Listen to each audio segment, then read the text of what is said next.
Good evening all. कैसे हैं आप सब? आवाज आ रही है मेरी सबको? Yes sir, good evening sir. Yes sir. Good good evening, evening good sir. Evening. Screen share किया है, स्क्रीन देख पा रहे हैं सब लोग? Yes yes sir, sir. देख रहे हैं।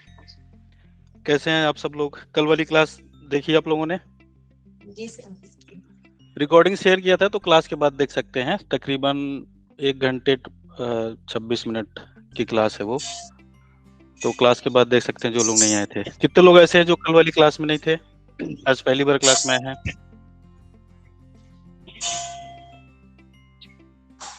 सभी लोग थे कल की क्लास में? गोविंद, आपने हैंड रेज किया है, कुछ पूछना चाहते हैं?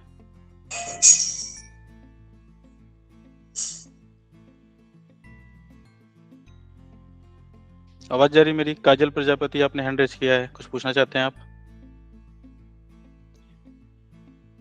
आवाज जा रही मेरी सबको क्लियर? जी सर, आ रही। Yes sir. अनम्यूट करके अपना इंट्रो दें सर।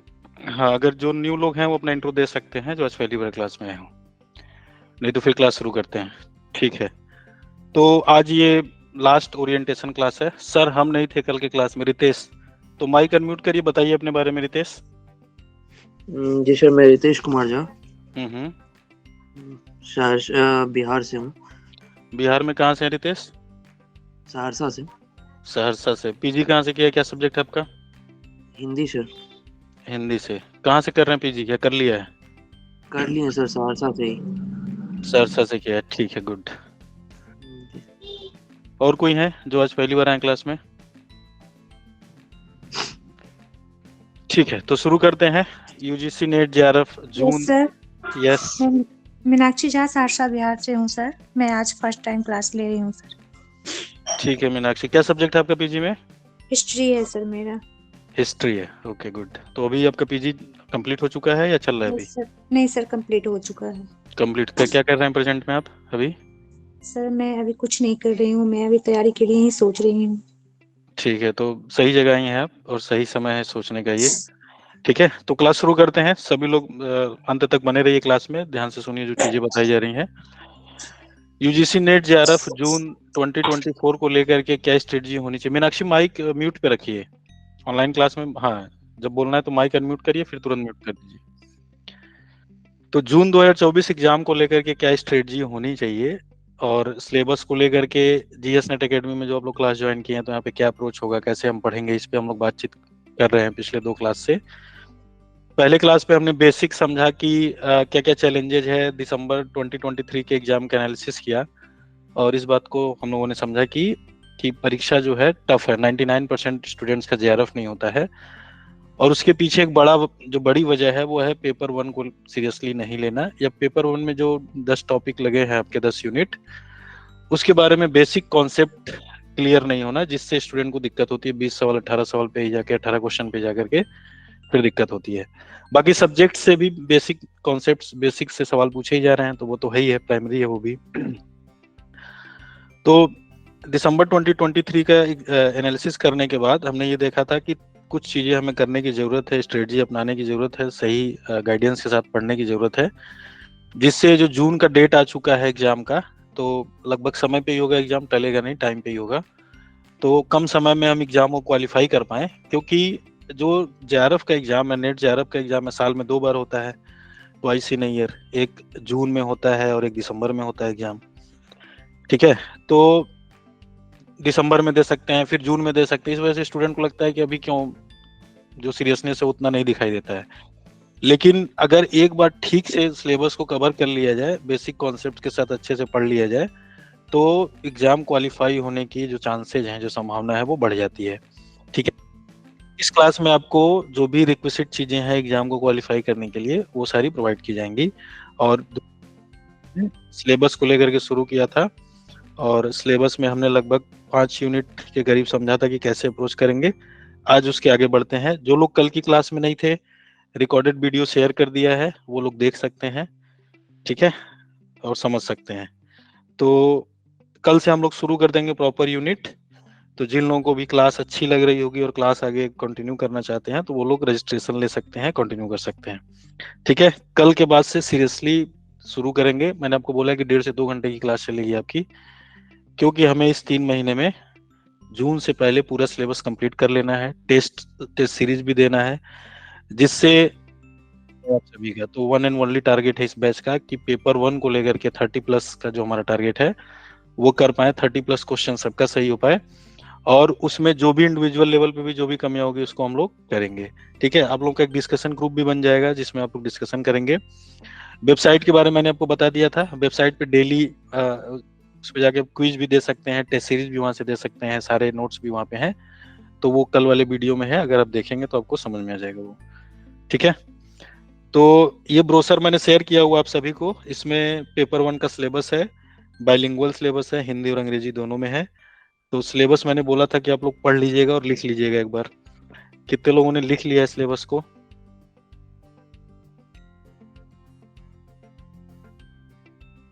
कल वाली क्लास में से जितने लोग थे लिख लिया है? सुप्रिया, रुद्रा, आपने लिखा?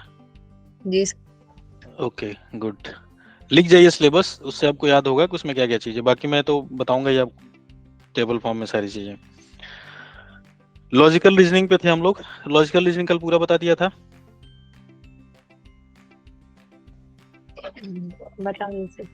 बता दिया था, ठीक है, पूरा नहीं बताया था, इंडियन लॉजिक्स पे थे हम लोग।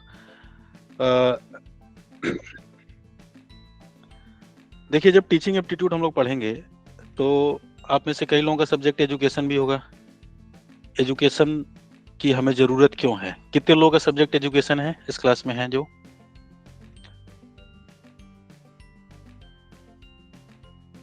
रुद्रा आपका है, बताइए व्हाट इज एजुकेशन?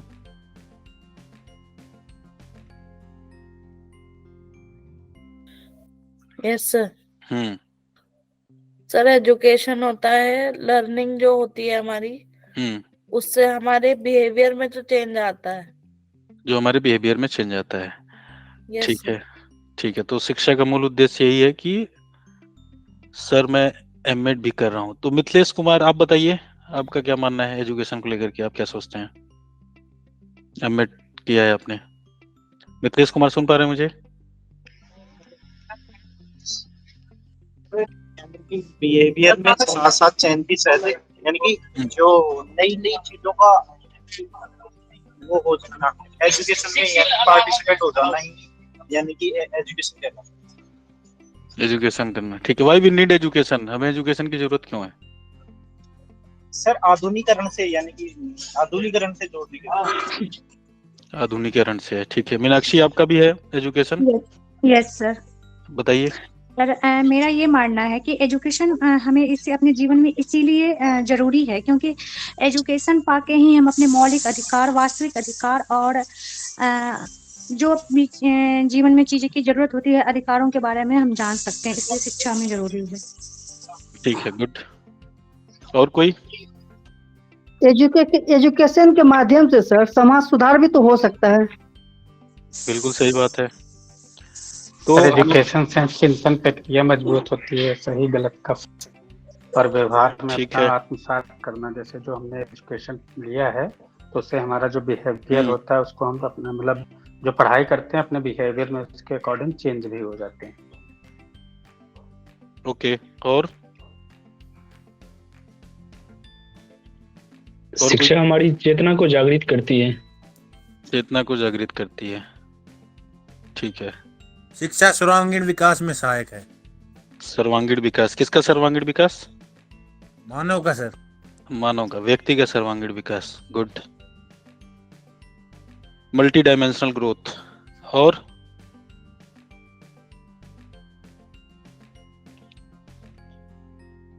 ये सारे रीजन्स है। गोविंद रायल जी हैंड राइस है, आप उस पर क्लिक करें। ओके, तो ठीक बताया आप लोगों ने।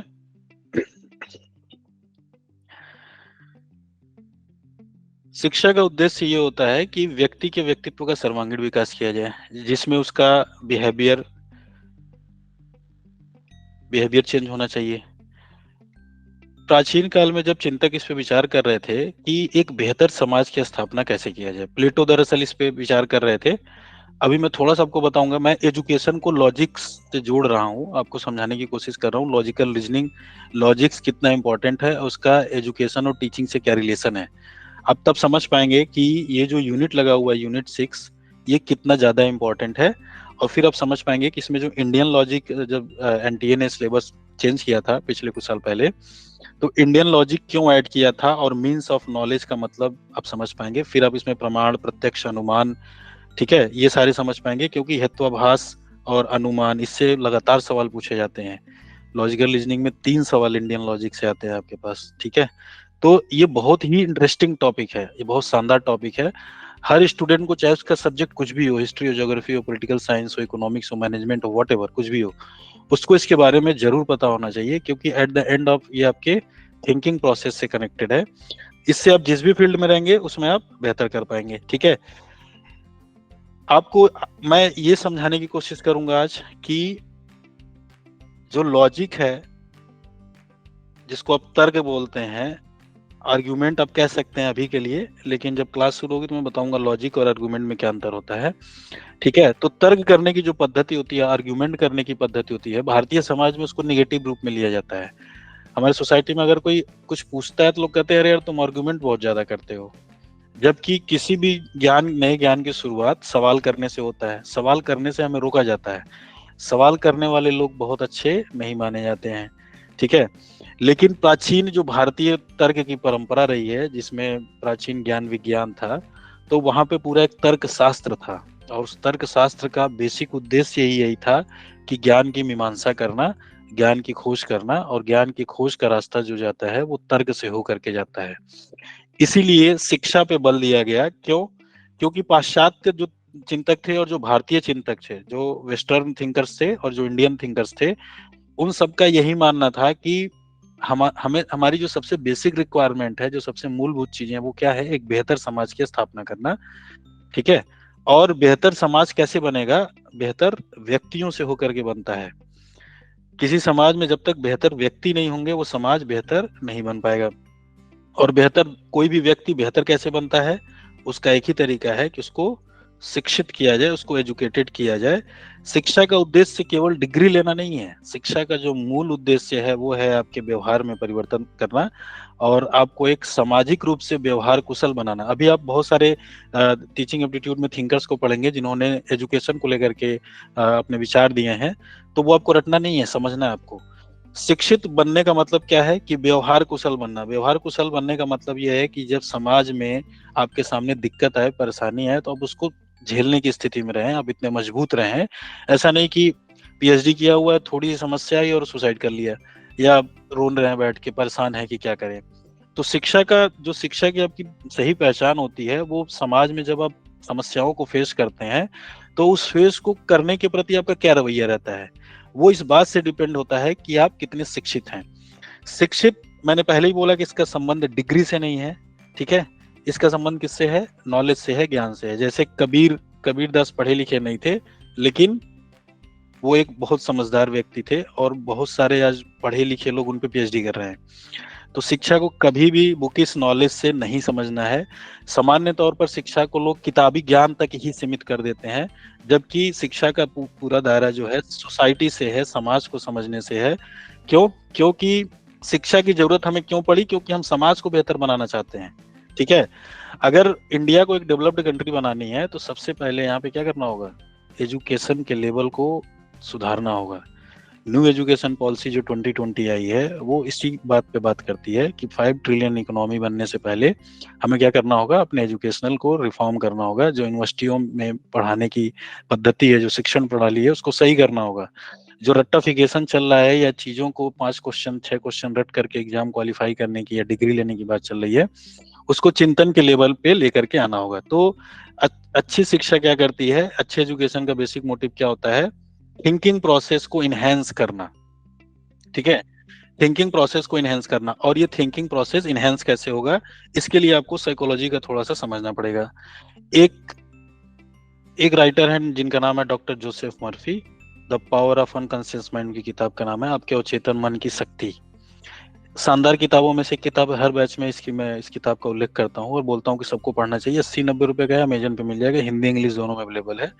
शानदार किताब है। डॉक्टर जोसेफ मर्फी ने उस पर पीएचडी किया है, और पीएचडी करने के बाद उस किताब को लिखा है। पढ़ना चाहिए आप लोगों को, जीवन में एक बार जरूर पढ़ना चाहिए उस किताब को। अब देखिए जो एजुकेशन है वो कैसे आपको लॉजिकल बनाता है ये समझना चाहिए। उसके लिए आपको जो ह्यूमन है उसके जो साइकोलॉजिकल स्ट्रक्चर है, जो उसके मन की संरचना है, उसको आपको समझना पड़ेगा। तो डॉक्टर जोसेफ मर्फी कहते हैं, सिगमंड फ्रायड का भी इसमें बहुत बड़ा योगदान है। मनोविश्लेषणवाद उन्होंने पूरा दिया, साइको एनालिसिस थ्योरी जो पूरी है वो डीप में जाके वाली बात हो गई। डॉक्टर जोसेफ मर्फी का जो पूरा कॉन्सेप्ट है सिगमंड फ्रायड के मनोविश्लेषणवाद से उतना ही प्रभावित है। अगर एज ए स्टूडेंट आपको मैं जो सामान्य भाषा में समझाऊं, जो सार है उसका वो बता रहा हूं कि कैसे वर्क करता है, उसको समझिए आप लोग। ऐसा इनका कहना है कि जो हमारा मन होता है इसके दो स्तर होते हैं, एक होता है चेतन मन और एक होता है अवचेतन मन। ठीक है, कॉन्शियस एक अनकॉन्शियस। तो ये कहते हैं कि जो इसकी संरचना है हमारे मन की कुछ इस तरह से है। यहाँ पे हमारा कॉन्शियस है और ये हमारा सब कॉन्शियस या अनकॉन्शियस है। यहाँ पे तीन होते हैं, कॉन्शियस, सब कॉन्शियस, अनकॉन्शियस। अभी आपको दो में ही इसको समझना है, उतने डिटेल में नहीं जाएंगे। सिगमंड फ्रॉइड के ईड ईगो सुपर ईगो उस पर हम बात नहीं करेंगे। अभी जो बेसिक उद्देश्य है उसको समझेंगे, जो मैं कन्वे करना चाहता हूँ आपसे। तो हमारा मन जो है, मन के दो स्तर हैं, एक चेतन मन है, एक अवचेतन मन है, एक कॉन्शियस है, एक सब कॉन्शियस है। चेतन मन हमारा तब एक्टिव रहता है जब हम जगे रहते हैं, जब हम होशो-हवास में रहते हैं, जिससे हमारे सोचने की प्रक्रिया और बाकी सारी जो प्रणालियां हैं वो काम करती हैं। अब चेतन मन ये 24/7 एक्टिव रहता है। ठीक है, जैसे जो ब्रीदिंग की पूरी प्रोसेस है, सांस लेने की प्रक्रिया है, और चेतन मन के द्वारा होता है। बाल के बढ़ने की प्रक्रिया, नेल्स बढ़ना, ठीक है। तो हमारे जो पूरा बायोलॉजिकल स्ट्रक्चर जो बॉडी के अंदर है, जो हमेशा चलता रहता है 24/7, वो कब चलता है? अवचेतन मन के द्वारा चलता है। जो हमारा अवचेतन मन है वो बिल्कुल सीधा सा बच्चा है, बिल्कुल सामान्य सा बच्चा है, एकदम जो आप कहेंगे वो मान लेगा। लेकिन चेतन मन क्या है? चेतन मन ही हमारे तार्किक, जो हमारा लॉजिकल थिंकिंग है वो यही करता है, चेतन मन ही करता है। अब देखेंगे कि जब किसी व्यक्ति से सच उगलवाना होता है तो उसको क्या करते हैं? उसको एनेस्थेसिया इस तरह के कुछ इंजेक्शन देते हैं जो उसका चेतन मन शांत हो जाए, और फिर अवचेतन मन से आप जो पूछेंगे वो सच बोलेगा। ठीक है, तो चेतन मन जो भी बोलता है अवचेतन मन वही मान लेता है। जैसे जब आप सड़क पे देखते हैं कि एक रस्सी पड़ा हुआ है और पहली बार आपको दिखाई देता है कि रस्सी नहीं सांप है, जैसे ही आपका चेतन मन ये कहता है कि ये सांप है, अवचेतन मन उसको सांप मान लेता है। और जैसे ही अवचेतन मन उसको सांप मानता है, वैसे आपकी हार्ट बीट तेज हो जाती है, पसीने आने लगते हैं, डर लगने लगता है आपको। ठीक है, लेकिन थोड़ी ही देर बाद जब आप और पास जाते हैं और देखते हैं कि अरे यार ये तो सांप नहीं है, तो रस्सी है, तो आपका अवचेतन मन कहता है अच्छा रस्सी है, फिर तो डरने वाली कोई बात ही नहीं है। फिर आपकी हार्ट बीट नॉर्मल होती है और आप अच्छा फील करने लगते हैं। तो चेतन मन जो भी कहता है अवचेतन मन उसको मान लेता है। जैसे आपने 3 इडियट मूवी देखी होगी, उसमें जो दिल पे हाथ रख के कहता है all is well, all is well. तो ऑल इज वेल का मतलब क्या है? चेतन मन और चेतन मन से कह रहा है कि सब कुछ ठीक है भाई, तुम परेशान ना हो, सब सही चल रहा है, कोई दिक्कत वाली बात नहीं है। और फिर अवचेतन मन, मैंने बताया भोला वाला बच्चा, वो मान लेता है कि सब कुछ ठीक चल रहा है। अब देखेंगे कि जो एक डिबेट चल रहा है, अंधभक्त होना और एक तार्किक होना, एक व्हाट्सएप यूनिवर्सिटी शेयर करना और बाकी चीजें करना, तो इसमें खेल कहाँ है? इसमें जो सारा खेल है वो चेतन मन का ही है।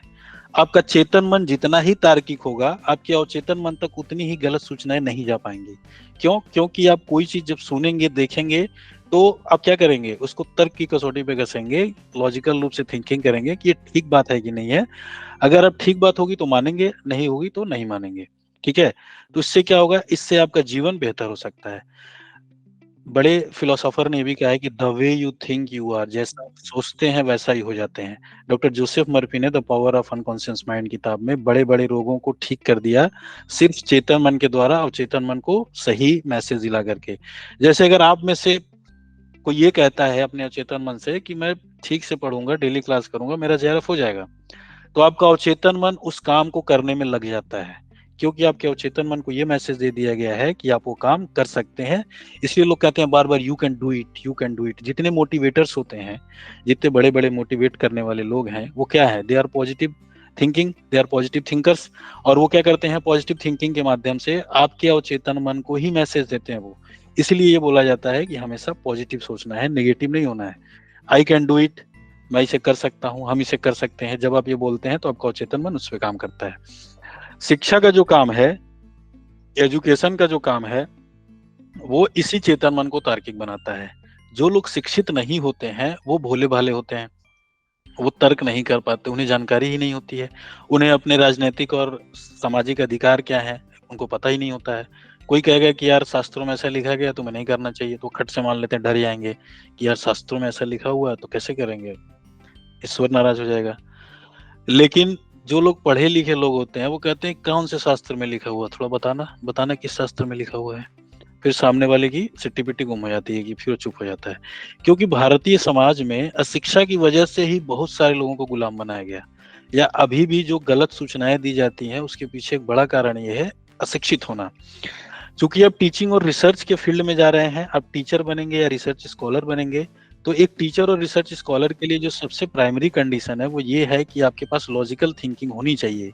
अगर आप लॉजिकल रूप से थिंकिंग नहीं करेंगे तो आप गलत इंफॉर्मेशन को कन्वे करेंगे, और फिर आप जितने स्टूडेंट को पढ़ाएंगे या जो भी आप रिसर्च करेंगे वो सारा गलत तरीके से चला जाएगा। तो इससे क्या होगा, गलत लोग आएंगे, फिर गलत समाज बनेगा, जो कि शिक्षा का उद्देश्य नहीं है। तो लॉजिकल थिंकिंग का सीधा संबंध एजुकेशन से है, सीधा संबंध टीचिंग से है, सीधा संबंध आपके पूरे पढ़ाई लिखाई से है। ठीक है, अब पढ़ने लिखने का मतलब ये होता है गलत रास्ते पे नहीं जाना, गलत तरीके से नहीं सोचना, बल्कि बेहतर तरीके से सोचना, तार्किक रूप से सोचना। इसलिए एनटीए ने आपके सिलेबस में ये वाला ऐड कर रखा है। तो मैंने आपको बताया था जब भी हम कोई चीज शुरू करेंगे तो सबसे पहले वाई से शुरू करेंगे कि क्यों इसकी जरूरत है। तो अभी तक का जो मैंने आपको बताया उसमें ये बताया कि हमें लॉजिकल रीजनिंग की क्यों जरूरत है, हमें लॉजिकल रीजनिंग की क्यों जरूरत है। अगर हमें नेट जेआरएफ का एग्जाम ना भी देना हो तो हमें जीवन में एक बेहतर जीवन जीने के लिए लॉजिकल रूप से सोचना, लॉजिकल रूप से चीजों को देखना बहुत ज्यादा जरूरी है। ठीक है, नहीं तो कोई कुछ भी कहेगा आप मान लेंगे उसको। अब देखते होंगे जीवन में लोग बहस करते ही रहते, बताते ही रहते कि ये मत करो, वो मत करो, ऐसा करोगे तो ये मिलेगा, वैसा करोगे तो वो मिलेगा। उसके पीछे सीधा सा संबंध ये है कि आप कितने तार्किक रूप से सक्षम है। ठीक है, तो इस वाले यूनिट में आपको ये समझना है कि जब आप तार्किक रूप से चिंतन करते हैं तो उसकी क्या प्रक्रिया है, उसमें कौन कौन से स्टेप्स आते हैं और उसके सोचने की पद्धति क्या है। तो इस क्रम में आपको भारतीय तर्कशास्त्र पढ़ना पड़ेगा, इंडियन लॉजिक पढ़ना पड़ेगा, और तर्क के जितने भी रास्ते बताए गए हैं उनको समझना पड़ेगा। ठीक है, जैसे कोई कहता है कि ये चीज है तो उसका सबसे पहला क्या तर्क करेंगे कि वो दिख रहा है कि नहीं दिख रहा है, तो उसको बोलते हैं प्रत्यक्ष। तो प्रत्यक्ष है आपके सिलेबस में, प्रत्यक्ष लिखा हुआ है। ठीक है, परसेप्शन, जैसे लोग बोलते हैं कि भगवान है, लोग कहते हैं कहाँ दिखा, दिखाओ मुझे कहाँ भगवान है। तो दार्शनिकों ने फिर इस पे क्या निष्कर्ष निकाला कि भगवान के होने के जितने तर्क हैं उतने ही नहीं होने के भी तर्क हैं। इसलिए कोई ये कहे कि भगवान है या नहीं है ये गलत बात होगी, बल्कि इसके बजाय ये कहना चाहिए कि मैं भगवान को मानता हूँ या मैं नहीं मानता हूँ।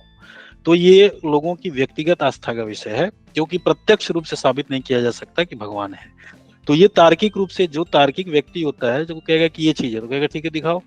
अगर नहीं दिखा सकते तो फिर अनुमान, जैसे लोग बोलते हैं कि मैंने भगवान को मैं दिखा तो नहीं सकता लेकिन तुम्हें महसूस करा सकता हूँ, अनुमान करा सकता हूँ, क्योंकि दुनिया में कोई एक है जो इस पूरे ब्रह्मांड को चला रहा है, जो पूरे इस गोला के अलावा जो बाकी गोला है उनको भी मैनेज कर रहा है। कोई तो है, कोई तो नेचुरल पावर है, कोई सुपर नेचुरल पावर है जो सब कुछ चला रहा है, जिसकी मर्जी के बिना एक पत्ता नहीं हिल सकता। तो उसी को भगवान मान लेते हैं, उसी को अल्लाह मान लेते हैं, उसी को ईसा मसीह मान लेते हैं, उसी को वाहिगुरु मान लेते हैं, व्हाटएवर जो भी मान लेते हैं। ठीक है, फिर कई सारे तर्क की स्थापना या सच की स्थापना इस बात से की जाती है कि उनकी तुलना करना और उपमान देना कि क्या हो सकता है। ठीक है, तो जब हम ये यूनिट पढ़ेंगे तो एक एक चीज को डिटेल में पढ़ेंगे। हेत्वाभास का मतलब क्या होता है, फैलेसीज का मतलब क्या होता है, जो भ्रम की स्थिति होती है, जो सच नहीं होता है लेकिन सच के जैसा लगता है, और उसी सच के आधार पर लोग निर्णय ले लेते हैं और फिर पछताते हैं। जैसे जब महाभारत का युद्ध चल रहा था तो अश्वत्थामा मरो नरो व कुंजरों को साइलेंट कर दिया, संग बजा दिया उस समय। तो सच बोला लेकिन वो अधूरा सच था और उसके आधार पे उन्होंने तीर चला दिया। ठीक है, तो ये क्या था, एक सच को फैलेसीज है, ये हेत्वाभास बोलते हैं। हेत्वाभास से हर बार सवाल पूछता है। नेट जेआरएफ की जो किताबें लिखी गई हैं लगभग सारी किताबों में इस टॉपिक के साथ जस्टिफाई नहीं है, क्योंकि उसके पीछे बड़ा कारण ये है कि वो सिर्फ फैक्ट ही दे सकते हैं, समझा नहीं सकते आपको। और जो स्टूडेंट इस सिस्टम से नहीं जुड़े हुए हैं उनके लिए भारतीय तर्कशास्त्र को सिर्फ पढ़ना नहीं है बल्कि समझना है। और समझने का मतलब कि आपके जीवन से जुड़े हुए कुछ एग्जाम्पल दिए जाएं जिससे आप उस चीज को समझ पाए कि अच्छा यही होता है। जैसे आप समझ जाते हैं कि हेत्वाभास या फैलेसीज का मतलब क्या होता है, वैसे ही क्वेश्चन आपके लिए बहुत आसान हो जाता है। आपको लगता है अच्छा यही बताना था क्या, ये तो मुझे पता ही था, लेकिन पता नहीं था कि यही पूछ रहा है, इसलिए भटक रहे थे इधर उधर और क्वेश्चन गलत हो जाते हैं। ठीक है। इसमें स्ट्रक्चर एंड काइंड्स ऑफ अनुमान, अनुमान के कितने स्ट्रक्चर हो सकते हैं, कितने प्रकार हो सकते हैं, ये आप पढ़ेंगे। इन्फरेंस बोलते हैं जिसको। व्याप्ति क्या होता है, व्याप्ति दोष क्या होता है, ठीक है। जैसे अनुमान का एक एग्जांपल ले सकते हैं कि अगर कहीं धुआं उठ रही है, कहीं से धुआं निकल रहा है, तो उसका क्या अनुमान लगाएंगे, आग लगी है कि नहीं लगी है? लगी है। लगी है। क्यों? क्योंकि ये सोच जो है, ये अनुमान जो है, इस सिद्धांत पे आधारित है कि जब भी आग लगती है तो उससे धुआं निकलता है। तो अनुमान के पीछे एक सिद्धांत होता है और सिद्धांत के आधार पे ही अनुमान लगाया जाता है कि तो वो अनुमान सही होने की संभावना ज्यादा होती है। अनुमान गलत भी हो सकता है, ठीक है। तो हेतुआभास क्या होता है? फैलिसिस की जो लगता है कि कारण है, किसी घटना के होने का कारण, हेतुआभास। हेतुआभास से बना हुआ है, ठीक है, हेतु प्लस आभास। और इस हेतु का मतलब क्या होता है? कारण होता है किसी घटना के पीछे कि इस घटना का क्या हेतु है। तो इसका क्या है कि क्या कारण है, व्हाट इज द रीजन, ठीक है। तो उस रीजन, जो रीजन होता नहीं है लेकिन रीजन जैसा लगता है, आभास कराता है, उसी को हेतुआभास बोलते हैं। तो इससे जो सवाल पूछेगा यही वाला आएगा। तो इस पे एक पूरी क्लास होती है, मतलब 2-3 क्लास होगी आपकी इंडियन लॉजिक पे, और पूरा डिटेल में इसमें बताया जाएगा कहाँ कहाँ से क्या क्या सवाल आते हैं, वो सारा इसमें हम डिस्कस करेंगे, ठीक है। तो यूनिट 6 को हम ऐसे अप्रोच करने वाले हैं, ऐसे समझने वाले हैं। चंडी राम, आपने हैंड रेस किया, अयोध्या आपने हैंड किया, कुछ पूछना चाहते हैं आप लोग? हैंड रेस करने का मतलब समझते हैं आप लोग? ये देखिए यहाँ पे जो ये हैंड जैसा बना हुआ है ना, जैसे ऑफलाइन क्लास में आपको सवाल पूछना होता है और हाथ उठाते हैं, वैसे इस पे क्लिक करने का मतलब हुआ कि आप कुछ पूछना चाहते हैं। अगर नहीं पूछना चाहते फिर दोबारा क्लिक करेंगे तो वो हट जाएगा, ठीक है। तो किसी को कुछ पूछना हो तो पूछ सकता है अभी, ये आगे बढ़े। Hello sir. बताइए कर्ण कुमार। सर थोड़ा स्पीड सर, थोड़ा सर स्लो मोशन, स्लो करके बताइए सर। स्लो करके बताएंगे, जब यूनिट शुरू करेंगे तो स्लो करके बताएंगे। अभी आपको मजा आ रहा होगा, लग रहा होगा कि बहुत जल्दी चीजें खत्म हो जा रही हैं, क्योंकि अभी मैं सिलेबस का ब्रीफ दे रहा हूँ। अभी मैं आपको ना ट्रेलर दिखा रहा हूँ कि हम कैसे इस टॉपिक को कवर करने वाले हैं। जब क्लास में मैं डिटेल में आपको ये सारी कहानी सुनाऊंगा, सारा चीजें बताऊंगा, तब आपको मजा आएगा और फिर लगेगा कि अब मजा आ गया अब सुन करके। अभी वो मजा नहीं मिलेगा क्योंकि ये ट्रेलर है, ठीक है। अभी मैं डिटेल में बताने लगूंगा तो पूरे 1 घंटा कम पड़ेगा सिर्फ इंडियन लॉजिक और मीन्स ऑफ नॉलेज समझाने के लिए। Are you getting? ये क्लास इसलिए आप लोगों के लिए ज्यादा इंपॉर्टेंट है कि जिसने ग्रेजुएशन पोस्ट ग्रेजुएशन में ठीक से नहीं पढ़ा है उसको इस क्लास में और ज्यादा फायदा होने वाला है, क्योंकि हम बेसिक से चीजों को शुरू करेंगे। मैं सिर्फ टॉपिक ठीक से क्या पढ़े हुए हैं? क्या चीज? हम भी ठीक से नहीं पढ़े हुए सर। तो ठीक से नहीं पढ़े तो इसलिए तो इस क्लास, यही तो इसलिए तो क्लास चल रही है, क्योंकि मुझे पता है मैक्सिमम जगह पे यही दिक्कत है। शिक्षा व्यवस्था कितनी लचर है सबको पता है, ठीक है। क्योंकि बिहार का तो और बेहतर है ना। बिहार का प्राचीन काल में बहुत बेहतर था। जी अभी तो खराब है। कोई दिक्कत नहीं है। वो भी बिहार में मुजफ्फरपुर यूनिवर्सिटी का है जो क्लास नहीं होता है। व्यक्ति गरीब पैदा होता है, इसमें उसकी कोई गलती नहीं होती है, लेकिन अगर आप गरीब मरते हैं तो इसमें आपकी गलती है। आप समझिए मेरी बात, कहने का मोरल ऑफ द स्टोरी क्या है। सर आपकी बात मैं समझ। आप जिस भी संसाधन में आप लोग पैदा हुए हैं, जहां भी आप रहते हैं, जिस भी सामाजिक संरचना में रहते हैं, वह क्या क्या दिक्कतें आपसे बेहतर कोई नहीं जानता है, ठीक है। आपको नहीं मिली चीजें कोई दिक्कत नहीं है, लेकिन जब आपको चीजें मिल रही हैं तो उसका बेनिफिट लीजिए और आगे बढ़िए, ठीक है। Thank you sir. तो जब आपको सही गाइडेंस के साथ क्लास मिल रही है तो उसको यूटिलाइज करना है, क्लास करना है अच्छे से और एग्जाम क्वालिफाई करना है, क्योंकि जेआरएफ निकालने के बाद आपके जीवन में बदलाव आता है। क्या बदलाव आता है? जब जेआरएफ क्वालिफाई करेंगे तो 40 से 45 हजार रुपए पर मंथ आपको मिलेगा, अनुदान मिलेगा। 40 से 45 हजार का अनुदान, और ये एक बड़ा अमाउंट होता है, ठीक है। इससे आप क्या कर सकते हैं, अपने घर वालों की जिम्मेदारी उठा सकते हैं, अपने छोटे भाई बहन को पढ़ा सकते हैं, आप खुद आगे और पढ़ाई कर सकते हैं, या जो भी करना चाहे कर सकते हैं। उसके लिए करना है क्या सुप्रिया? बोले कितना दिन तक मिलता है? 5 साल तक। 5 साल तक मिलता है। 2 साल तक आपको मिलता है जेआरएफ और 3 साल तक आपको मिलता है एसआरएफ, सीनियर रिसर्च फेलोशिप। तो एसआरएफ में आपकी अमाउंट 8K के करीब और बढ़ जाती है, ठीक है। तो 40 प्लस आपको मिलेगा और 8K और बढ़ जाएगा एसआरएफ में आपका। ये तो आपका हो गया स्कॉलरशिप। इसके अलावा आपको मिलता है कॉन्टेंजेंसी, जो साल में एक बार मिलता है आपको, लगभग 10 से 15 हजार रुपए मिलता है साल में एक बार। जितने भी कॉपी, किताब, पेन, पेंसिल या जो भी चीजें आप खरीदते हैं तो उसका बिल लगाना पड़ता है आपको। तो ये 2 10,000। साल 10,000 मिलता है। हाँ, तो आपको 10,000 प्लस मिलता है। मैंने एक पीडीएफ पूरा शेयर किया आपको, उसमें सारे डिटेल दिए हुए हैं। अगर आप लोगों को जानना होगा तो एक दिन इस पे मैं क्लास लेके बता दूंगा, ठीक है।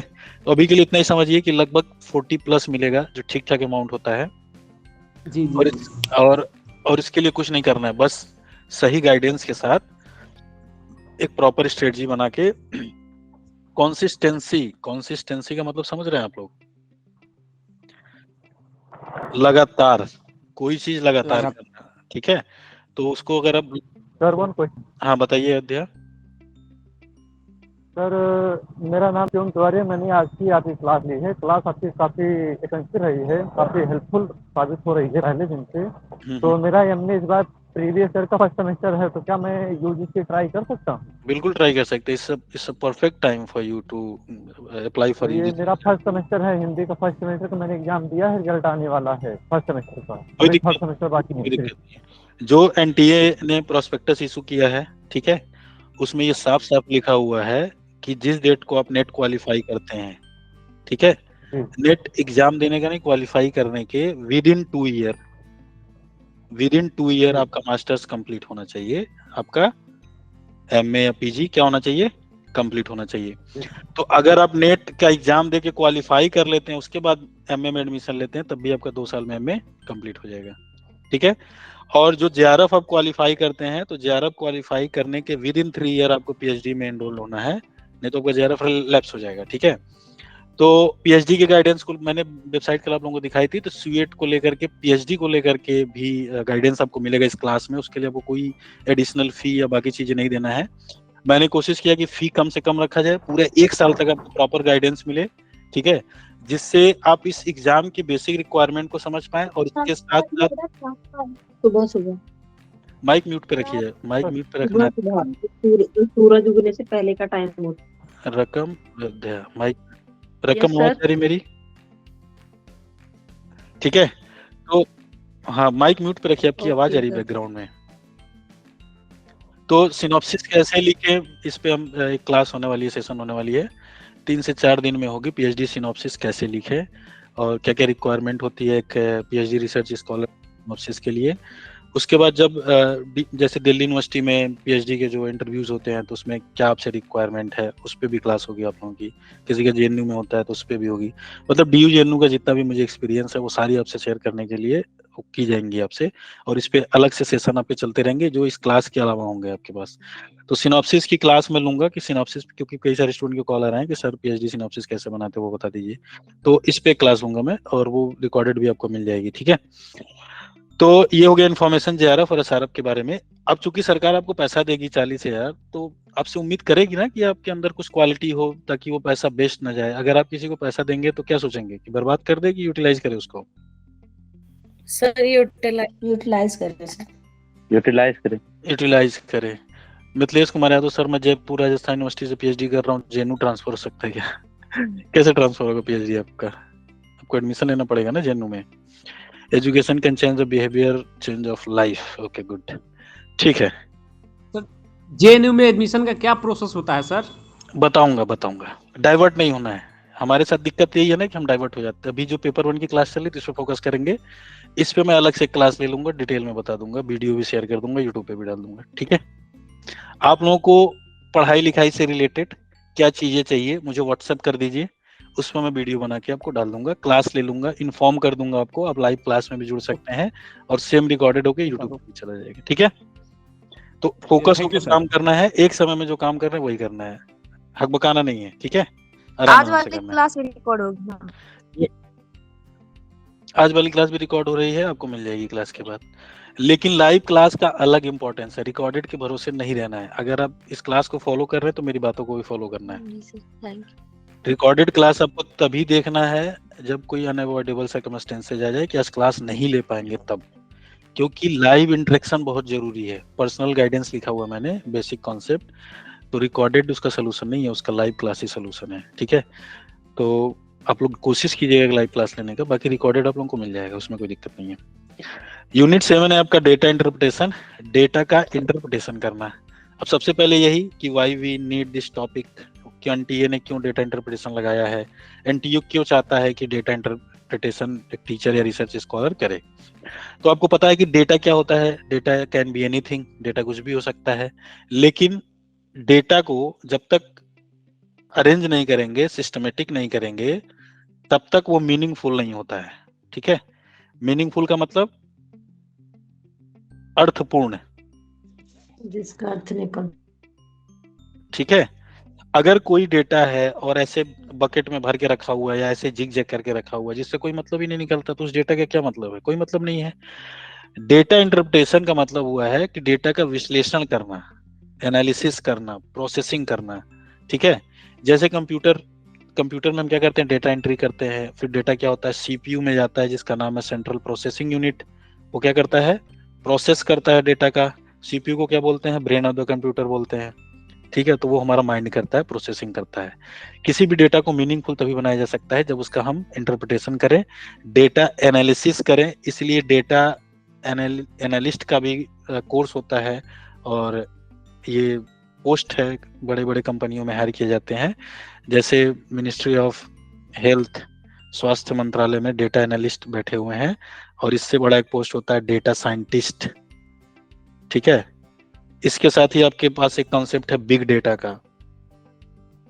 तो डेटा कैन बी एनीथिंग। जो भी सरकार योजना बनाती है वो डेटा के विश्लेषण के आधार पे बनाती है। ठीक है, और वो डेटा का विश्लेषण कौन करता है? ये डेटा एनालिस्ट करते हैं, डेटा साइंटिस्ट करते हैं। एक रिसर्च स्कॉलर या एक टीचर के सामने भी कई तरह के डेटा होते हैं, वो डेटा के आधार पर ही चीजों के निष्कर्ष पे पहुंचता है। तो डेटा को लेकर के एक रिसर्च स्कॉलर या एक टीचर का क्या अप्रोच होना चाहिए, बहुत अहम रोल प्ले करता है, बहुत इंपॉर्टेंट करता है। क्योंकि जब आप रिसर्च करने जाएंगे तो आपके पास बहुत सारे डेटा होंगे, बहुत सारे आर्टिकल्स होंगे। ठीक है, बहुत सारे लोग बहुत सारी बातें आपसे कहेंगे। मैंने क्या बोला, डेटा कैन बी एनीथिंग। तो उसको आप कैसे मैनेज करेंगे, तो इसमें आपको डिटेल में बताई जाएगी। जैसे डेटा इंटरप्रिटेशन से क्या होते हैं, टेबल फॉर्म में सवाल पूछे जाते हैं और देखा जाता है कि आप डेटा को कितने अच्छे से समझ पा रहे हैं। उससे 5 क्वेश्चन पूछे जाएंगे और उसको आपको रिप्लाई करना होगा। जैसे एक क्वेश्चन उसमें परसेंटेज से पूछेगा, एक रेशियो से रहेगा। ठीक है, क्या क्या है इसमें, सोर्सेस, डेटा के क्या क्या सोर्स हो सकते हैं, acquisition and classification of data, data को जो इकट्ठा किया जाता है, संग्रह किया जाता है, और जो उसका वर्गीकरण किया जाता है उसकी क्या प्रक्रिया होती है, तो ये हम पढ़ेंगे इसमें। क्वांटिटेटिव और क्वालिटेटिव डेटा क्या होता है, मात्रात्मक और गुणात्मक डेटा क्या होता है, ये हम पढ़ेंगे। ग्राफिकल रिप्रेजेंटेशन, किसी डेटा को ग्राफ के रूप में कैसे प्रस्तुत किया जा सकता है, ये आप समझेंगे इसमें। जैसे बार चार्ट के रूप में किया जा सकता है, हिस्टोग्राम्स किया जाता है, पाई चार्ट के रूप में किया जा सकता है, टेबल चार्ट के रूप में किया जा सकता है, लाइन चार्ट के रूप में किया जा सकता है। इसके अलावा भी कई सारे ग्राफिकल रिप्रेजेंटेशन है डेटा के, लेकिन एनटीए के सिलेबस में आपको यही 5 पढ़ना है। और सबसे इंपॉर्टेंट कौन सा है, टेबल चार्ट वाला। टेबल चार्ट से ही ज्यादा सवाल पूछे जाते हैं। पाई चार्ट भी है, पाई चार्ट से भी कभी कभी पूछ लेता है। पाई चार्ट का मतलब ये जो गोल वाला होता है, टेबल का मतलब जो ऐसे बना करके पूछता है। तो ये सारा हम डिटेल में पढ़ेंगे। फिर डेटा इंटरप्रिटेशन के क्वेश्चन उठाएंगे और इसके साथ साथ हम पढ़ेंगे परसेंटेज, जो मैथमेटिकल एप्टीट्यूड में हम पढ़ेंगे। परसेंटेज क्या होता है, परसेंटेज लॉस, परसेंटेज प्रॉफिट क्या होता है, एवरेज क्या होता है, रेशियो क्या होता है। ठीक है, ये सारा पढ़ेंगे। और डेटा और गवर्नेंस, गवर्नेंस का मतलब सुशासन। ठीक है, तो e governance, governance, good governance. तो जो सरकार की कार्य प्रणाली है उसको ठीक तरीके से करने के लिए डेटा का क्या रोल है, ये आपको पता होना चाहिए। तभी आप इम्प्लीमेंटेशन कर पाएंगे उसका ठीक तरीके से। कोई भी सरकार जो योजना बनाती है तो पहले डेटा मंगाती है वहां से कि उस गांव में कितने स्त्री पुरुष हैं। जो जनगणना होता है क्या है, जो सेंसस होता है वो क्या है, इसे कलेक्शन ऑफ डेटा। अभी बिहार में जाति जनगणना को लेकर, या पूरे भारत में जो जाति जनगणना को लेकर के जो डिबेट हुआ था, क्या था वो, कि किस जाति के कितने लोग हैं, वो क्या है, डेटा है। उस डेटा के आधार पर पॉलिसीज बनेगी, इलेक्शन होंगे, अपने कैंडिडेट खड़ा करेंगे और बाकी चीजें होंगी। तो डेटा के द्वारा एक समाज की समस्या को समझा जा सकता है, उसको दूर किया जा सकता है और बेहतर किया जा सकता है। तो data interpretation play an important role. ठीक है, अगर आप डेटा ठीक तरीके से नहीं खेल पाएंगे तो फिर आप टीचर बन के या रिसर्च बन के क्या कर लेंगे, कुछ नहीं कर पाएंगे, क्योंकि आपको पता ही नहीं डेटा के बारे में, डेटा का इंपॉर्टेंस ही नहीं पता है। इसीलिए बिग डेटा का कॉन्सेप्ट है। बिग डेटा का मतलब कि जब डेटा इतना ज्यादा हो उसको मैनेज करना दिक्कत हो जाए, तो फिर उसके लिए क्या है, एडवांस एक्सेल, जैसे हम एक्सेल पे करते हैं, एक्सेल सीट, समझ रहे हैं, क्योंकि 100 लोगों को आप डायरी में लिख सकते हैं, 1000 लोग हैं, 2000 लोग हैं, 5000 लोग हैं, तो फिर आपको एक्सेल सीट में जाना पड़ेगा। कंप्यूटर की जरूरत हमें इसलिए पड़ती है।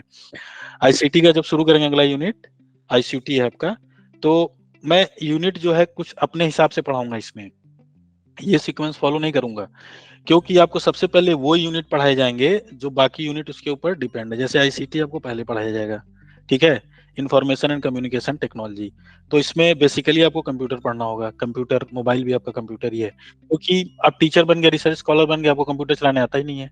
आजकल सारा डेटा रिसर्च का इंटरनेट पे है, शोध गंगा बना हुआ, उस पर सारे यूनिवर्सिटी के रिसर्च थेसिस हैं, ठीक है।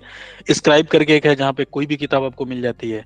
ऐसे ही बहुत विश्व हिंदी जन है, और भी बहुत सारे प्लेटफॉर्म्स हैं, ठीक है, जहाँ से आप ऑनलाइन ही सर्च कर सकते हैं। But you don't know how to use internet, you don't know how to communicate with email, you don't know how to connect with Google Meet, तो फिर आपको क्या होगी, आपको दिक्कत होगी।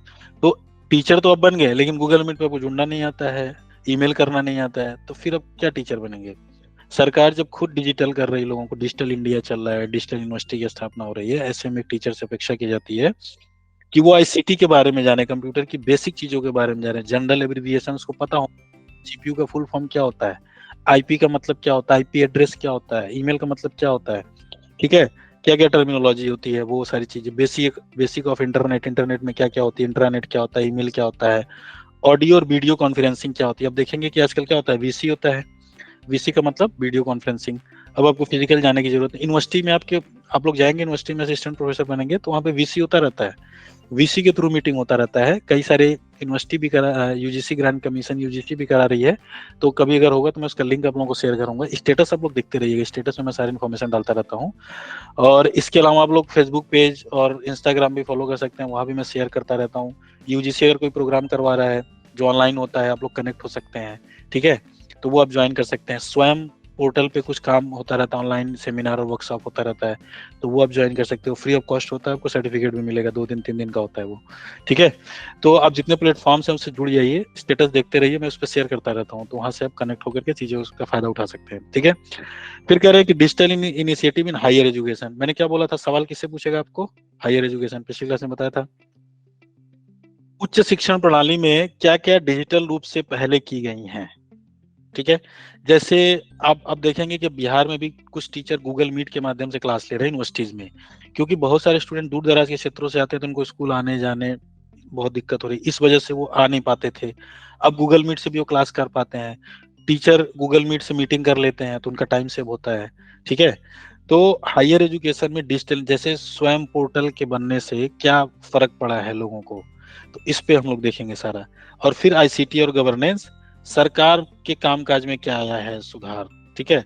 जैसे अब क्या होता है, अब टीचर ऑनलाइन अपना भर सकते हैं, कि परफॉर्मेंस रिपोर्ट भर सकते हैं, ठीक है। ईमेल आ जाता है यूनिवर्सिटी से, नहीं पहले क्या होता था, डाक बाबू लेटर लेके आते थे कि ये सर्कुलर इशू हुआ, ये वो सर्कुलर इशू हुआ, अब क्या करते हैं, ईमेल कर सकते हैं, ठीक है। ऑनलाइन चीजें करने से पठन पाठन और पूरे शिक्षण प्रणाली में बहुत बदलाव आए हैं। ये सबसे बड़ा एग्जाम्पल ये क्लास है, जो मैं दिल्ली से बैठ के आप लोगों की क्लास ले रहा हूँ, सभी लोग कर पा रहे हैं, तो ये किसको क्रेडिट जाता है, ये आईसीटी को क्रेडिट जाता है, इंफॉर्मेशन एंड कम्युनिकेशन टेक्नोलॉजी को जाता है, ठीक है। अगर ये नहीं होता तो हम नहीं कर पाते। आज के 30 साल पहले, 40 साल पहले ये संभव नहीं था, बुरिया बिस्तर लेके आना पड़ता था लोगों को पढ़ने के लिए। अब क्या हो रहा है, अब सारे कोचिंग इंस्टीट्यूट या यूनिवर्सिटीज ऑनलाइन क्लासेस चला रही हैं, रिकॉर्डेड क्लासेस मिल जाती हैं, ऑनलाइन कोर्स आप खरीद के पढ़ाई कर सकते हैं, इससे ज्यादा लोग पढ़ पा रहे हैं। जो महिलाएं, क्या होता था, जिनके बच्चे हैं जो घर पे हैं और वो पढ़ना चाहती हैं, नहीं पढ़ पाती थी पहले, लेकिन अब ऑनलाइन चलने से वो रात में क्लास कर लेती हैं, 9 बजे 8 बजे, दिन भर काम किया, खाना बनाया, बच्चे को सुला दिया, फिर क्लास कर रहे हैं। ये क्लास चलाने के लिए जो मुझे मोटिवेशन मिलता है, उसके पीछे ये भी एक बड़ा रीजन है कि बहुत सारे ऐसे लोग जो गांव में हैं, या जो ऐसे पारिवारिक परिस्थितियों में जो पढ़ना तो चाहते हैं, लेकिन उनको ठीक से संसाधन नहीं मिल पा रहा है, वो ठीक से पढ़ नहीं पा रहे हैं, तो उनके लिए भी मतलब लगता है कि उन तक पहुंच रहा है। क्योंकि जो पहले जो मैंने बैच शुरू किया था इसके 2-3 साल पहले, तो सबसे पहला जेआरएफ हुआ था पुणे यूनिवर्सिटी की छात्र हैं, उनका नाम है, आप में से किसी को याद है, मैं भी भूल रहा हूँ। दूसरी जो हुई थी प्रीति नाम है उनका, प्रांजल। हाँ प्रांजल का हुआ था। प्रांजल के बाद दूसरा जेआरएफ प्रीति का हुआ था, वो भी सेम यूनिवर्सिटी से। उस वहाँ पूर्णिया यूनिवर्सिटी में पहली बार किसी का जेआरएफ हुआ था प्रांजल का, ऐतिहासिक घटना थी वो। जी वहाँ सर। वहाँ के लिए ये ऐतिहासिक घटना थी और उन लोगों को लगा कि हाँ कोई पढ़ाते हैं जो वहाँ के बच्चे भी निकाल पाए। दिल्ली का कोई JRF निकाले ये सामान्य बात है। गांव का बच्चा पूर्णिया, आप लोग फणीश्वरनाथ रेणु मेरे बहुत फेवरेट रचनाकार हैं और उनकी जो रचना है महिलांचल क्लासिकल रचना है। अगर मुझसे कोई पूछे कि 10 किताब बताइए बेहतरीन, तो एक तो मैंने आपको बता दिया the power of unconscious mind, दूसरी जो बेहतरीन किताब है वो महिलांचल। इतनी शानदार किताब आप सभी को पढ़ना चाहिए एक बार, सिर्फ हिंदी वालों को नहीं बाकी लोगों को भी पढ़ना चाहिए। और उसमें वही पूर्णिया का जिक्र है। तो वहां के कोई स्टूडेंट, जब प्रीति ने निकाला था और जब JRF का रिजल्ट आया था तो वो खेत में धान काट रही थी। आप समझ रहे हैं, अगर वो बच्चा निकाल लेता है आपकी क्लास का JRF, इट मीन्स कि कुछ तो डिलीवर हो रहा है और सच में कुछ काम कर रहे हैं आप। तो बीच में मुझे थोड़ा सा समय कम मिला था, इस वजह से मैं बहुत थोड़ा कम फोकस कर पाया था, लेकिन करना ही था इसे, तो अब मैं फुल फ्लेज में आया हूँ और अब किसी भी लेवल पे कोई कमी नहीं रहेगी। हर तरह से आपको जो भी चीजें चाहिए सारी मिलेगी। आप लोगों को क्या करना है, बस पढ़ना है। जितनी भी रिक्विजिट चीजें हैं, नोट्स, गाइडेंस, क्वेश्चन पेपर, सारी मिलेंगी, सब कुछ मिलेगा। ठीक है, क्योंकि मेरे पास ठीक ठाक थोड़ा समय आ गया है तो मैं ज्यादा बैच भी लेने किसने, मैं अक्सर मैं बैच 7-8 बजे के बाद ही लेता था, 6 बजे नहीं ले पाता था बैच, आप लोगों को पता होगा। ठीक है, तो ये होना चाहिए। ये जो कमाल किया है ये ICT ने किया है, ये कंप्यूटर ने कमाल किया है, इंटरनेट ने कमाल किया है। अगर ये नहीं होता तो ये सारी चीजें नहीं हो पाती। ठीक है, तो ये बहुत इंपॉर्टेंट है। एक टीचर बनने के बाद आपको ये सारी चीजें आनी चाहिए। अगर आपको नहीं आती है तो फिर आप क्या ही टीचर बनेंगे, इस पे क्वेश्चन मार्क है। इसलिए मैं हमेशा इस पेपर 1 की बहुत तारीफ करता हूँ कि NTA ने कमाल किया पेपर 1 लगा के। अगर स्टूडेंट इसको नहीं पढ़ते और इसके बिना टीचर बन जाते तो बहुत अच्छा टीचर नहीं बन पाते, मेरा ऐसा मानना है। और आप लोगों को भी ये चीजें समझ में आ जाएंगी। ठीक है, आगे बढ़ते हैं। अगला यूनिट क्या है? अगला यूनिट आपका 9 नंबर है, पीपल डेवलपमेंट एंड एनवायरनमेंट। और ये सबसे बड़ा यूनिट है, सबसे इम्पोर्टेंट भी है, क्योंकि सारा बेहतर समाज लोग बना रहे हैं। सारे चिंतक, एजुकेशन की बात हुई अभी, प्लेटो बोले कि बेहतर समाज बनाना है, फिर उन्होंने कहा कि बेहतर समाज का रास्ता कैसे जाता है, बेहतर व्यक्तियों से होकर के जाता है। और बेहतर व्यक्ति कैसे बनेगा, जब तक उसका चेतन मन तार्किक नहीं होगा, तो उसको तार्किक करने के लिए शिक्षित करना जरूरी है। एक शिक्षित और अशिक्षित व्यक्ति में यही तो अंतर होता है, और क्या अंतर होता है। मैंने फिर कहा कि शिक्षा का कोई संबंध यूनिवर्सिटी कॉलेज से नहीं है। एक ऐसा व्यक्ति जो कभी स्कूल का मुंह ना देखा हो, वो आपसे ज्यादा समझदार हो सकता है, आपसे ज्यादा तार्किक हो सकता है। क्यों? क्योंकि शिक्षा का असली जो चीज है वो समाज में मिलता है। कोई स्कूल कॉलेज आपको वो शिक्षा नहीं दे सकती जो समाज सिखाती है आपको, जो परिस्थितियां सिखाती हैं। तो कहते हैं ना कि अक्ल जो होती है बादाम खाने से नहीं, ठोकर खाने से आती है, तजुर्बा लेने से आती है। तो लोग एक्सपेरिमेंट करने से डरते हैं, घर से बाहर निकलने से डरते हैं। डरिए मत, आगे बढ़िए, कुछ नहीं होगा तो तजुर्बा तो होगा ही। तो तजुर्बा, जो गांव में लोग कहते हैं ना कि धूप में बाल सफेद नहीं हुआ है, वो तजुर्बा है, एक्सपीरियंस है, अनुभव है। अनुभव पे बहुत ज्यादा जोर है, और कागज लेखी का मतलब अनुभव जन्य। ठीक है, पूरा रिसर्च, पूरी थ्योरी इसी पे बेस है, एक्सपीरियंस पे बेस है। अगस्त कांटे जो प्रत्यक्षवाद की बात करेंगे, तो प्रत्यक्ष का मतलब क्या हुआ, जो सामने है, जिसका हम अनुभव कर सकते हैं, वही प्रत्यक्षवाद है। तो जब सारी चीजों को आप लोग कनेक्ट करके समझेंगे टोटलिटी में, तब आप लोकेट कर पाएंगे कि बेसिकली क्या हो रहा है। और फिर जब आप अच्छे से चीजों को समझ जाएंगे तो क्वेश्चन कहीं से भी पूछेगा, बताने की स्थिति में रहेंगे। कोई कुछ भी पूछेगा, आप समझा पाएंगे। आइंस्टीन ने क्या बोला है कि जब किसी चीज को आप अच्छे से समझते हैं तो किसी को भी कैसे भी समझा सकते हैं, किसी भी एंगल से समझा सकते हैं, क्योंकि आपने चीजों को रटा नहीं है, समझा है, बेसिक कॉन्सेप्ट के साथ समझा है, और वो समझ में उस चीज को आपने अपने अनुभव से जोड़ा है। ठीक है, जब कोई चीज आपके एक्सपीरियंस से जुड़ जाता है तो गजब ही कॉन्फिडेंस आता है। कबीर का कॉन्फिडेंस देखिए, किसी से भी भिड़ जाते हैं। वो कॉन्फिडेंस कहाँ से आया? समाज से उनको मिला है, क्योंकि उनको पता है कि उन्होंने जो देखा है वो हकीकत है। वो किसी किताब का पढ़ के नहीं बोल रहे हैं कि किताब में किसी ने गलत लिख दिया और मैंने गलत पढ़ लिया हो, क्योंकि किताब में कोई लिखता है तो गलत लिख ही सकता है। जब सेल्फ की कॉन्सेप्ट आपको बताऊंगा तो आप समझ पाएंगे किताबें कैसे लिखी जाती है। जो पेड न्यूज चल रहा है, न्यूज़पेपर में जो खबरें छप रही हैं, वो क्या है आपको पता ही है।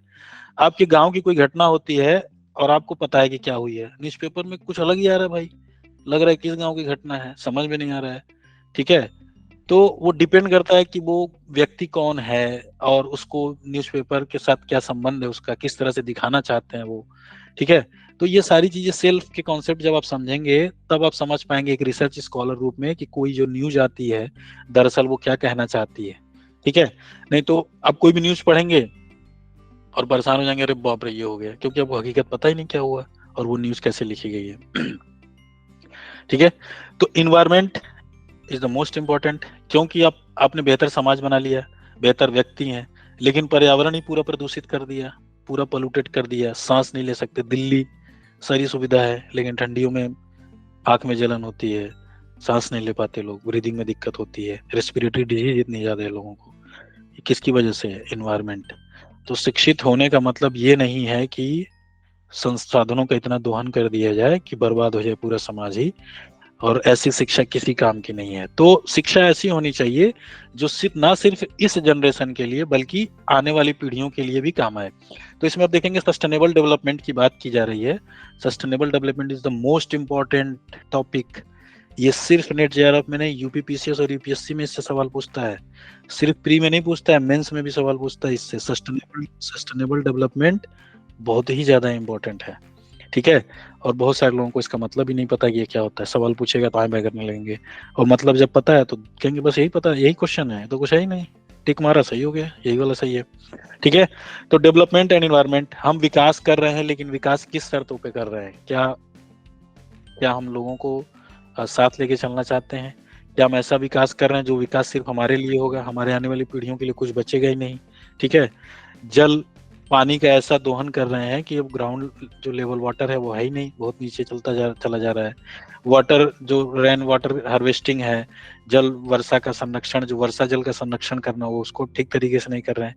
पहले लोग कम पढ़े लिखे थे लेकिन कुएं बनाते थे और बावड़ी बनाते थे लोग, राजा महाराजा की, पानी का जो बारिश हो वो अंदर चला जाए। अब हम क्या कर रहे हैं? अब हम हर जगह सड़क बना रहे हैं, हर जगह ढक दे रहे हैं, तालाब कम करते जा रहे हैं। इससे क्या हो रहा है? जो बारिश का पानी है बह करके निकल जा रहा है सारा, पीने का पानी नहीं है। गांव में अब आरओ लगाना पड़ रहा है, पहले कहीं भी पानी पी लो मीठा पानी आता था। तो हमने विकास तो किया लेकिन विकास किन शर्तों पे किया? 1970s के दशक में ये बहुत चर्चा का विषय बन गया कि किस तरह का विकास है, और फिर पर्यावरणविदों ने इस पे मीटिंग बुलाया। तो उस पर हम करेंगे चर्चा, पूरा डिटेल में बातचीत करेंगे, सारे कन्वेंशन, सारे जितने भी हैं नेशनल और इंटरनेशनल कन्वेंशन पे बात करेंगे, डिटेल में समझेंगे इस चीज को। तो टीचर बन गए, रिसर्च स्कॉलर बन गए, लेकिन आपको पता है नहीं कि एनवायरनमेंट भी ठीक करना है, तो फिर आपके उस टीचिंग और रिसर्च का कोई मतलब नहीं है। इसलिए ये वाला यूनिट आपको लगाया गया है, इसलिए ये पढ़ना है कि एनवायरनमेंट का प्रोटेक्शन भी करना है, ठीक है। ह्यूमन एंड एनवायरनमेंट इंटरेक्शन, ये आप हैं और ये पर्यावरण है, एनवायरनमेंट है, इनके बीच में जो इंटरसेक्शन है वो क्या है? एंथ्रोपोजेनिक एक्टिविटी, जो मैंने आपको पिछली क्लास में बनाई, मानव जनित गतिविधियां, ठीक है। मैंने आपको क्या बोला था? जितने भी हमारे मानव जनित एक्टिविटीज हैं उससे ही सवाल पूछेगा। क्यों? क्योंकि इसी को कंट्रोल किया जा सकता है। जो नेचुरल क्लैमिटीज हैं, जो प्राकृतिक आपदाएं हैं, और उनकी वजह से, जैसे वोल्केनो की वजह से, ज्वालामुखी की वजह से CO2 का उत्सर्जन बहुत ज्यादा होता है, फ्लाई ऐश बहुत ज्यादा निकलता है जो कि रेस्पिरेटरी डिजीज का सबसे बड़ा कारण है।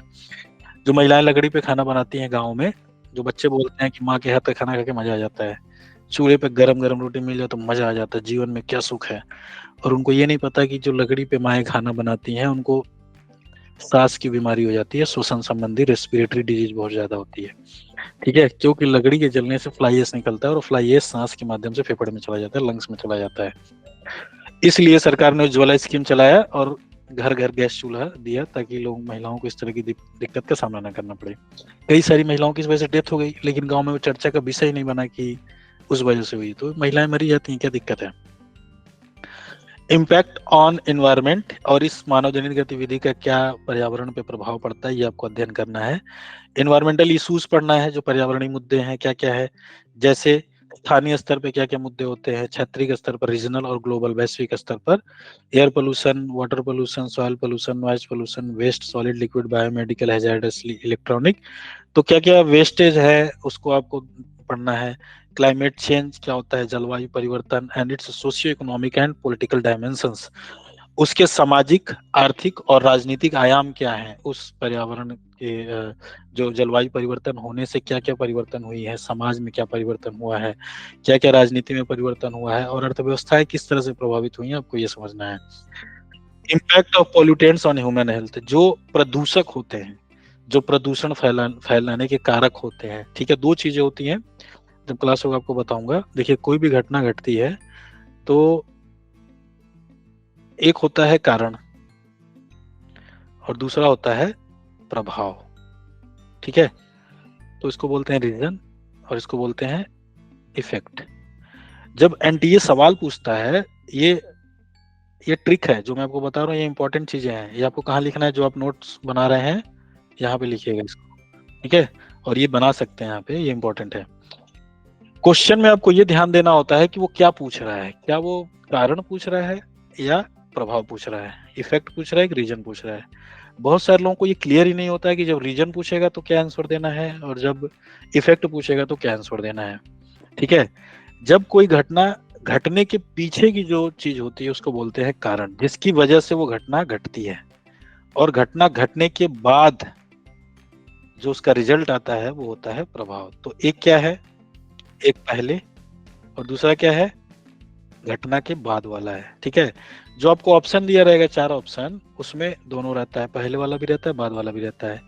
कई लोगों को लगता है यार पढ़ा तो हुआ था, यही तो पढ़ा हुआ था, गलत कैसे हो गया, फिर वो बाद में देखते हैं कि वो कारण था, प्रभाव नहीं था। तो इन्वायरमेंट में, ज्योग्राफी में ये बहुत इंपॉर्टेंट है। जब आप पढ़ेंगे तो आपको ये पता होना चाहिए कि वो कारण है कि प्रभाव है। तो ये जब हम इसको टच करेंगे तो इस पर डिटेल में बात करेंगे। ठीक है, नेचुरल एंड एनर्जी रिसोर्सेस, प्राकृतिक और ऊर्जा संसाधन कौन कौन से हैं, जैसे सौर ऊर्जा, विंड, वायु ऊर्जा, soil, hydro, geothermal, biomass, nuclear और फॉरेस्ट। ठीक है, तो जो ऊर्जा संसाधन थे, जैसे कोयले का उपयोग करना, उससे CO2 का उत्सर्जन बहुत ज्यादा होता है और वो लिमिट मात्रा में है, सीमित मात्रा में है। तो इसलिए ऐसे संसाधन पे जोर दिया गया है जिससे CO2 का उत्सर्जन कम हो। जैसे आप देखेंगे CNG वाली गाड़ियां चल रही हैं, बैटरी वाले रिक्शा चल रहे हैं, क्यों? ताकि पर्यावरण कम प्रदूषित हो।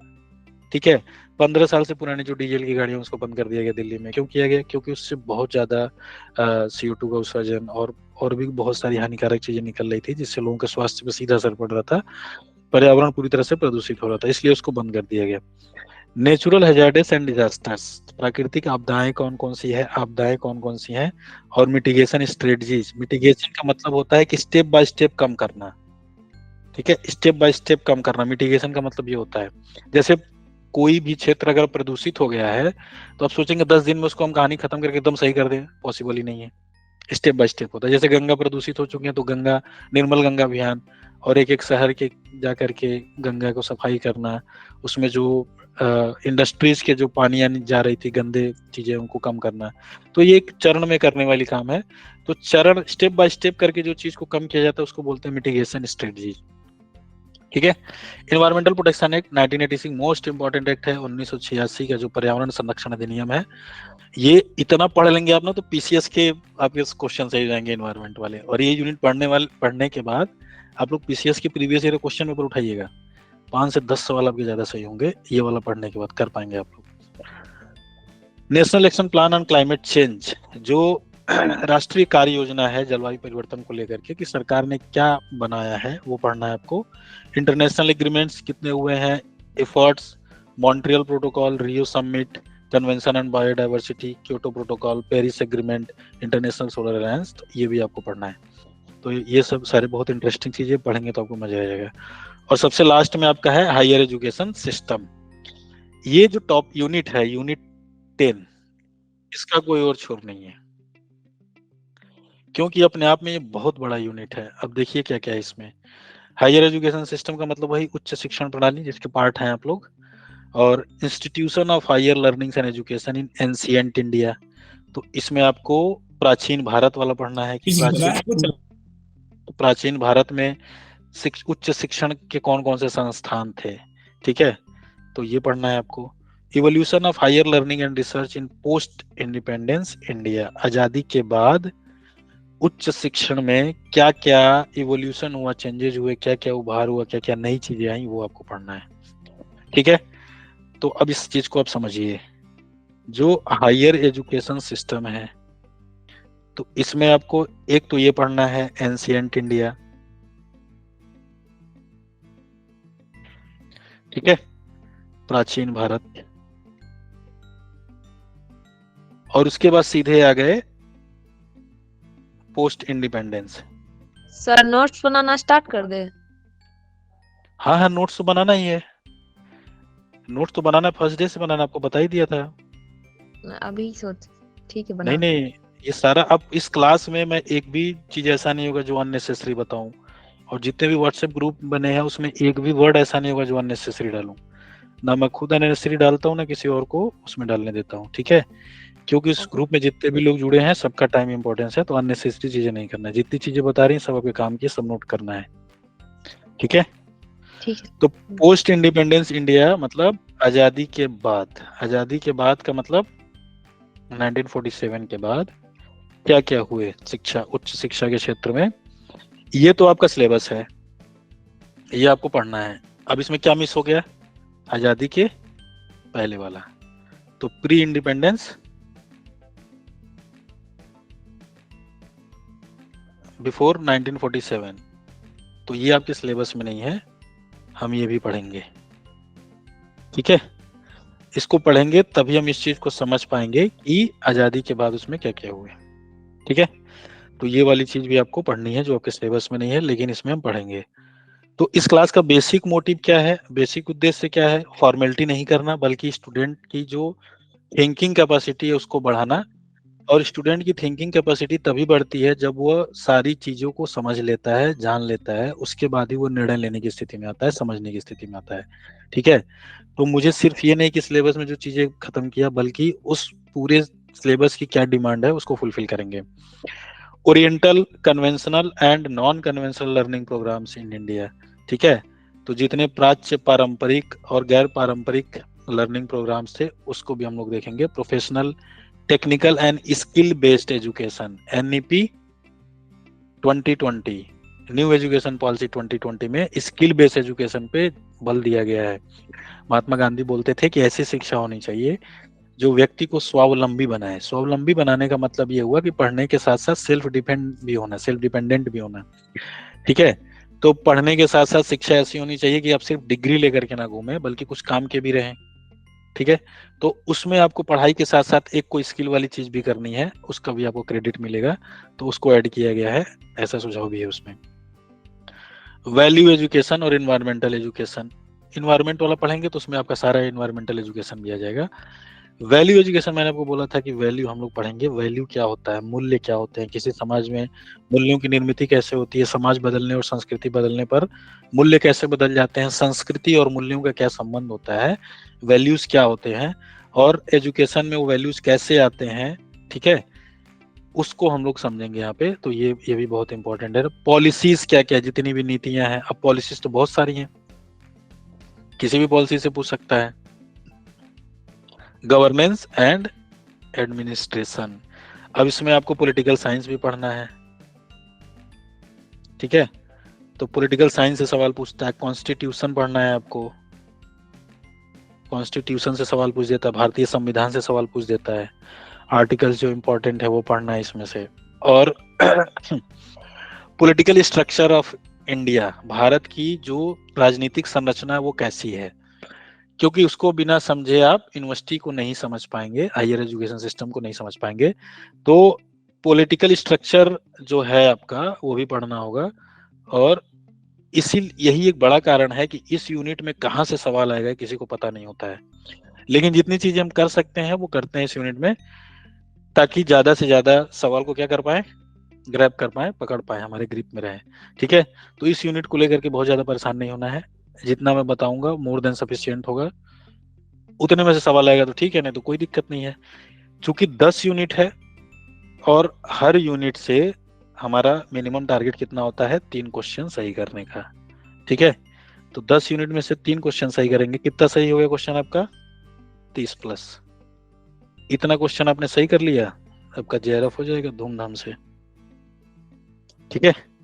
और ये आप कर पाएंगे, क्योंकि 5 क्वेश्चन पूछा जाता है, कुछ में आपका 4 सही होगा, कुछ में आपके 2 क्वेश्चन ही सही होंगे। जैसे जिन लोगों का मैथ पे थोड़ा दिक्कत होगी उनको तो उस वाले से 2 ही होंगे, डेटा इंटरप्रिटेशन में कम होगा, लेकिन कंप्रीहेंशन में 5 के 5 हो सकते हैं आपके, ठीक है? तो एवरेज निकालेंगे तो 3 क्वेश्चन का आ जाता है ये।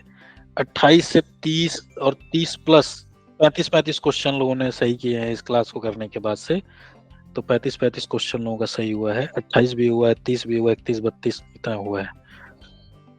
ठीक है, तो ये होगा पूरा अप्रोच। बता दिया आपको पूरा डिटेल में कि हम सिलेबस को कैसे कवर करने वाले हैं, क्या क्या करने वाले हैं।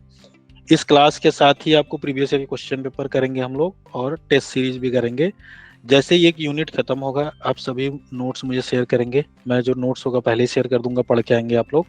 जैसे टीचिंग एप्टीट्यूड शुरू होगी मैं नोट्स शेयर करूंगा, उसके बाद आप लोग पढ़ के आएंगे, क्लास चलती रहेगी, फिर आप लोग नोट्स बनाते रहेंगे।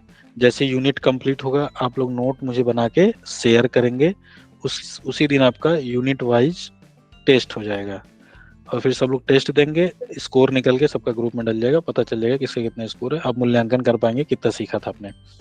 ठीक है, उसका दूसरा यूनिट शुरू होगा और ऐसे चलेगी आपकी क्लास। तो ये होगी हमारी स्ट्रेटजी। क्लास में क्या करना है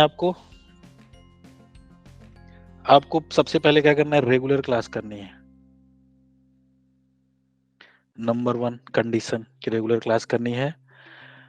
अपरिहार्य स्थितियों में अनअवॉइडेबल सर्कमस्टेंसेस में क्लास छूट जाती है, रिकॉर्डिंग देख सकते हैं, रिकॉर्डिंग आपको मिल जाएगी। ठीक है, तो रिकॉर्डेड क्लास आपको मिल जाएगी। नंबर 2 रेगुलर क्लास करने के बाद आपको नोट्स बनाना है, मोस्ट इम्पोर्टेंट, और नोट्स मुझे शेयर करना है PDF, मैं चेक करता हूँ सबका ही। ठीक है, नोट्स के बाद आपको क्या करना है, यूनिट वाइज टेस्ट देना है। रिवीजन ऑफ कोर्स रिवीजन करना ही करना है, रिवीजन जितनी बार कर सकते हैं उतनी बार करना है। और ये जब नोट्स बना लेंगे तो रिवीजन करेंगे, फिर टेस्ट देंगे, फिर रिवीजन करेंगे। ऐसा कहा गया है कि 100 किताबें पढ़ने से अच्छा है कि एक किताब को 100 बार पढ़ो, और जिस चीज को आप एक बार पढ़ सकते हो एग्जाम तक उसे मत पढ़ो, क्योंकि रिवीजन नहीं करोगे आपको याद नहीं रहेंगी। आज क्लास में मैं आपको चीजें बता रहा हूँ बहुत अच्छी लग रही हैं, आप अगर नोट नहीं करेंगे, क्योंकि अगले 20 दिन और आप क्लास करेंगे, मैं 20 दिन में और अच्छी चीजें बताऊंगा, फिर आपको याद नहीं रहेंगी सारी चीजें। तो आपको क्या करना है, प्रॉपर नोट्स बनाना है, नोट्स को रिवाइज करना है। ठीक है, प्रीवियस ईयर क्वेश्चन पेपर देखना है कि वहाँ किस तरह के सवाल आते हैं, और फिर उसको क्या करना है, अपना रिवीजन करना है। तो रिवीजन आप 2-2 बार करेंगे। रिवीजन कैसे करना है वो भी बता दूंगा, जिससे अब लॉन्ग टर्म मेमोरी में रहे। जैसे आज मैंने कोई चीज बताया, उसके तीसरे दिन पढ़ना है, 5वें दिन पढ़ना है, 21वें दिन पढ़ना है, और 30वें दिन पढ़ना है। तो अगर आप किसी चीज को जीवन भर याद रखना चाहते हैं तो 5 बार पढ़ना है बस। आज जो चीज बताई है, डेट डालिए उस पे, कितनी डेट है आज, 7 फेब है, उसके तीसरे दिन पढ़ना है, फिर इस तीसरे के 5वें दिन पढ़ना है, और फिर इस 5वें के 21वें दिन, और फिर इसके 30वें दिन पढ़ना है। तो 5 बार आप पढ़ लेंगे उस चीज को, जीवन भर आपके लिए आपका हो गया, कोई आपसे ले नहीं सकता उसको। ठीक है, तो ये करना है आपको। किताब की जरूरत बहुत ज्यादा नहीं पड़ेगी, एक कोई भी किताब आप ले सकते हैं, वो मैं बता दूंगा आपको कौन सी लेनी है। ठीक है, नहीं लेंगे तब भी काम चल जाएगा। कुछ सॉफ्ट कॉपी मैं आपको शेयर करूंगा, कुछ किताब के भी शेयर करूंगा ग्रुप में, तो वहां से भी आप देख सकते हैं। तो ये है मेरी तरफ से 3 ओरिएंटेशन क्लास हुए हैं। आप सभी लोग समझ चुके हैं सारी स्ट्रेटजी को लेकर के, क्या क्या दिक्कतें हैं इस परीक्षा को लेकर, क्या कठिनाइयां हैं, उन कठिनाइयों का समाधान क्या, हमने इस पे बात किया, और उस समाधान के क्रम में पूरा सिलेबस को लेकर के हमारा अप्रोच क्या होगा उस पर पूरा डिटेल बात किया। ठीक है, इसके बाद आप लोगों को क्लास अच्छी लग रही है तो आप लोग ज्वाइन कर सकते हैं, रजिस्ट्रेशन कर सकते हैं, और आगे का हम लोग शुरू कर सकते हैं क्लास। आप लोगों का कोई सवाल हो तो पूछ सकते हैं मुझसे। सर क्लास की टाइमिंग सर चेंज कर देते। क्लास की टाइमिंग कर लेंगे, मैं फ्री हूँ, मैंने बताया ना, तो कोई दिक्कत नहीं होगी। आप लोग क्लास की टाइमिंग कब चाहते हो मुझे शेयर कर दीजिए। ठीक है, तो फिक्स कर लेंगे। आप लोगों की क्लास रहती है 7 बजे से, तो उसका मैं ध्यान में रखूंगा, क्लास नहीं होगा, डोंट वरी। और कोई सवाल, किसी को और कुछ पूछना है? आप लोगों को समझ में आई सारी चीजें जो मैंने बताया? जी सर। Yes sir. ठीक है, तो फिर आज के लिए इतना ही रखते हैं, अगली क्लास में मिलते हैं।